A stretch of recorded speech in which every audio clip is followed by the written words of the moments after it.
Assalamualaikum. Hello my dear viewers. Welcome back to our channel. আমি আয়েশা রহমান মিহিরিমা রান্নাঘর and টুকিটাকি চ্যানেলে আপনাদের স্বাগতম। আজকে আমি আপনাদের দেখাবো হাঁসের মাংস রান্না, কারণ আজকে অনেক বৃষ্টি হচ্ছে, তাই ভাবলাম যে হাঁসের মাংস রান্না করি। তো চলুন দেখে আসি হাঁসের মাংস কিভাবে রান্না করব। আমি মাংসগুলো দেখুন এভাবে কেটে নিয়েছি, আর চামড়াটা উপর থেকে খুলে নিয়েছি। আর হাঁসের মাংসের চামড়াটা অনেক মোটা থাকে, তাই আমি চামড়াটা নিয়ে নিয়েছি। আর হাঁসের মাংসের তেলটাও কিন্তু মাংসের সাথে রেখে দিয়েছি। দেখুন চামড়াটা কি পরিষ্কার করে নিয়েছি আমি। দেখুন, চলুন এবার আমি দেখিয়ে দিই হাঁসের মাংস কিভাবে রান্না করব। চলুন আমি মশলাটা দেখিয়ে দিচ্ছি। আমি এখানে 3 টেবিল চামচ পেঁয়াজ নিয়েছি, 1 টেবিল চামচ রসুন নিয়েছি, 1 টেবিল চামচ জিরা নিয়েছি, 1 টেবিল চামচ আদা নিয়েছি, 1 টেবিল চামচ এলাচ লবঙ্গ দারচিনি নিয়েছি, আমি 2 টেবিল চামচ মরিচ নিয়েছি, 2 টেবিল চামচ হলুদ নিয়েছি। আমি সব মশলা একসাথে কষিয়ে নিয়েছি, আর আমি এখানে 2 টেবিল চামচ তেলও দিয়েছি। আর এই মশলাটা হচ্ছে ফ্রোজেন। আমি রান্নার মাঝখানে আপনাদের বলে দিব। চলুন আমি এখন মশলার মাঝে মাংসটা ঢেলে দিব। দেখুন, আর পুরা মাংসটা আমি ভালোভাবে মেখে নেব।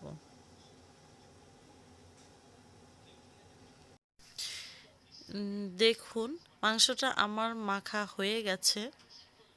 এখন আমি একটা হাঁড়ি বসিয়ে দেব, আর 2 টেবিল চামচের মতো তেল দিয়ে দিব। আর তেলটা একটু কম দিব, কারণ হচ্ছে হাঁসের মাংসে অনেক তেল আছে, আর আমি কষানোর সময়ও তেল দিয়েছিলাম একটু। এখন আমি পুরো মাংসটা ঢেলে দিচ্ছি আর ভালোভাবে নেড়ে চেড়ে নিব। আমি ভালো করে উল্টে পাল্টে নেড়ে চেড়ে নিব। দেখুন, আর এখন ঢেকে দিব।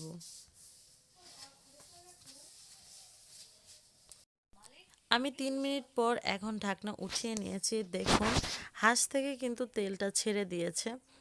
দেখুন, হ্যাঁ, আর আমি বলেছিলাম মশলাটা ফ্রোজেন, তার কারণ হচ্ছে মশলাটা আমি আগে কষিয়ে ভালোভাবে কষানোর পরে আমি ডিপ ফ্রিজে রেখে দিয়েছিলাম। এই মশলাটা আপনারা সপ্তাহের মতো রাখতে পারেন, মশলাটা নষ্ট হবে না। তারপরও আপনারা যে কোনো মুরগি, গরু বা হাঁস সেটা দিয়ে রান্না করতে পারেন। এবার ট্রাই করে দেখতে পারেন। এখন আমি আবার ঢেকে দিব। দেখুন, এই পর্যায়ে এসে আমি দিয়ে দিব এলাচ আর দারচিনি, আর দিয়ে দিব তেজপাতা। দেখুন, আর দিয়ে দিব 1 চা চামচের মতো পেঁয়াজ।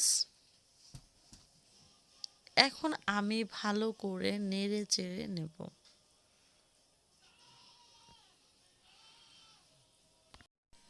এখন আমি পানি দিব। আমি পানিটা 1 লিটার পানি দিব, কারণ হাঁসের মাংস হতে একটু দেরি হয়, তাই আমি একটু বেশি করে পানি দিচ্ছি। আর এবার আমি ভালো করে নেড়ে চেড়ে নেব। দেখুন,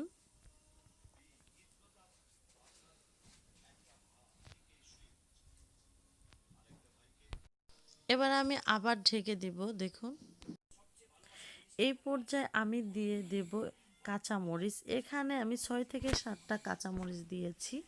দেখুন, আর এখন আমি নেড়ে চেড়ে আবার ঢেকে দিয়েছি।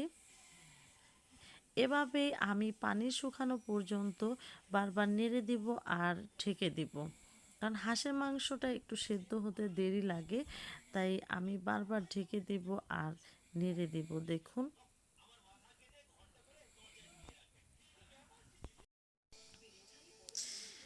দেখুন আমার মাংসটার পানিটা শুকিয়ে গেছে। এখন আমি একটু নেড়ে চেড়ে দিব, আর হাঁসের মাংসটা কিন্তু হয়েও গেছে। আমি এখন নামিয়ে নিব। দেখুন,